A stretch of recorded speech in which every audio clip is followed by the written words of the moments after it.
அடியவர்க்கொருவர் கெடுக்க இடர் நினைக்கினவர் குலத்தை முதல் அறக்களையும் எனக்கொரு துணையாகும்.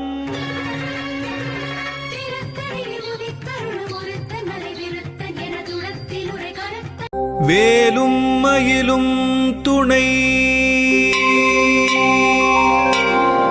திருத்தணியில் உதித்தருளும் ஒருத்தன் மலை விருத்தன் எனதுளத்தில் உரை கருத்தன் மயில் நடத்து குகன் வேலே. அண்டமாய் அவனியாகி அறியொணா பொருளதாகி தொண்டர்கள்